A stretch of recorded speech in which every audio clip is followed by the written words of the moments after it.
You mentioned it. It's evaluation time. So if you're truly evaluating what a player can do, you need to see all of it. Like, you need to see what he can do with downfield passing. You need to see that he can be a guy that could at least complete 60% of the smaller checkdowns that he's throwing. And last week he didn't show you that. Jake, I want to zoom out just a bit, and I want you to think I want you to tell me if this is crazy. And it's kind of a little bit depressing, so you can acknowledge that as well.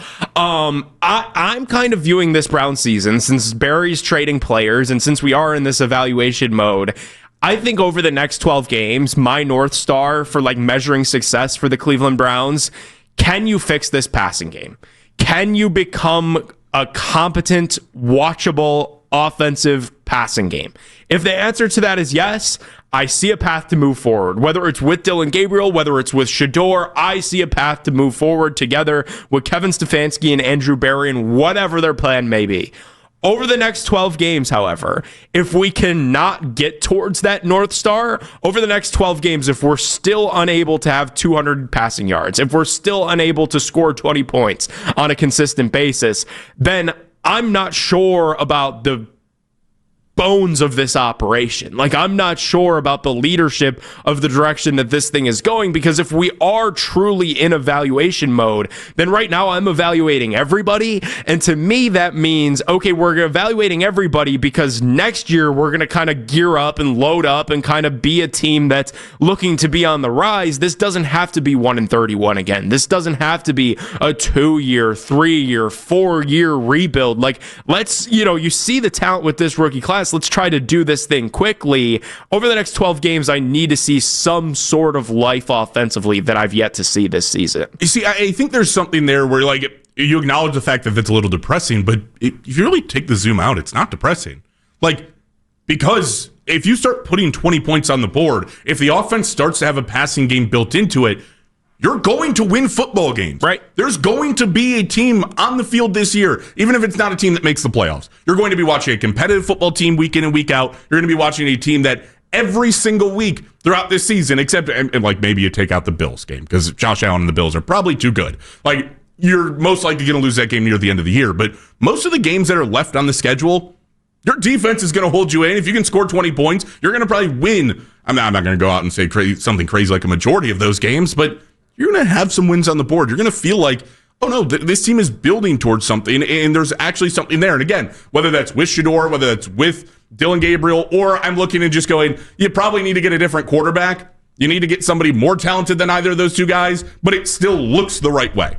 Like, if you get a more talented quarterback, you see where this thing can go from, well, you're just relying so heavily on the defense and they're keeping you in games, to, oh, there's an offense here, and if you have a good quarterback there, you're going to put up points. You're going to win football games, even, as quickly as, can you get this rebuild turned around after this year?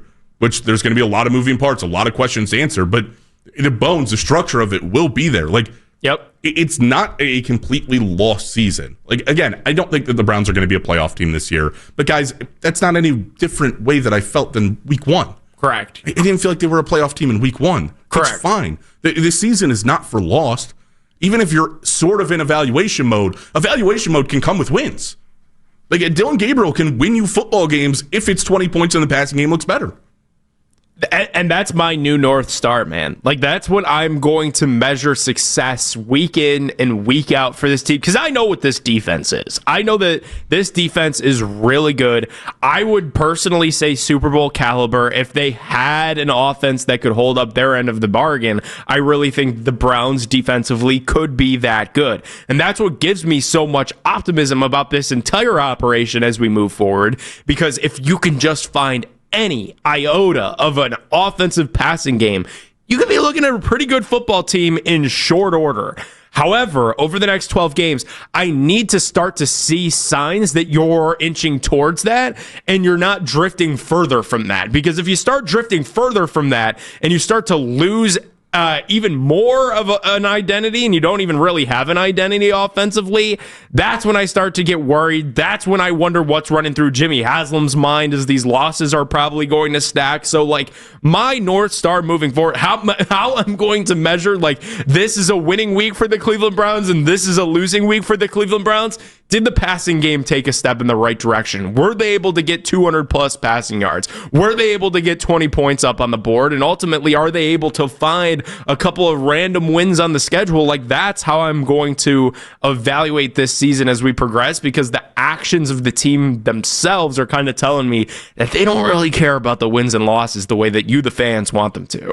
Again, part of it, though, is the evaluation. Like, I want to take a look, like, just at this week in particular. Like, I mean, we're going to get our predictions, obviously, by the time we're getting ready to turn things over to JP and Lance, but I'll let you in on the little thing. Like, if the passing game looks better this week, the Steelers are not an unbeatable team. Just because they're 3-1 in the top of the AFC North, it's not a team that cannot be beat. Go look at the schedule that they've played. Like, part of Aaron Rodgers looking good has also been, haven't really played anybody that's been all that crazy. And yes, he is a veteran. He is a future Hall of Famer. He's handled that task well, but this is not an unbeatable team this week. The offense looks better. You have faith in the defense. Like, this is a winnable week. As much as there's a 21-year drought of winning in Pittsburgh in the regular season, as much as you have respect for Mike Tomlin and an understanding of what the Browns truly are, it's not like every single week this year is just, it's not 1-31. No. You're not going to go out and just be like, it's a loss this week. You have a pathway to victory. There is a way to win this game where it's not just, like, I don't think anybody's crazy this week if they're going, I think the Browns can win. I go, I'm going to want to see it first. Like, you gotta break the 21-year streak maybe before I go fully down that route. But, like, there is a world right here where this game does look incredibly winnable and a very similar game plan, very similar path to victory, just with a little bit better quarterback play as last week. Again, 216-474-0092. We're going to get to some of your guys' calls coming up here. Alfonso, I see on the line. We're going to get to you as well. Shedeur Sanders named QB2.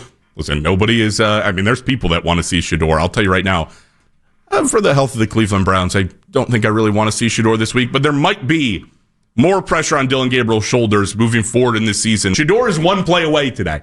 Like, yep. He could be one play away, which I think in a lot of ways could be a lot more dangerous than it could be good for, at least if you're Kevin Stefanski and you're Andrew Berry and you're trying to keep this thing on the rails and, take the path that you want to take with these quarterbacks. Could be a lot more dangerous than not.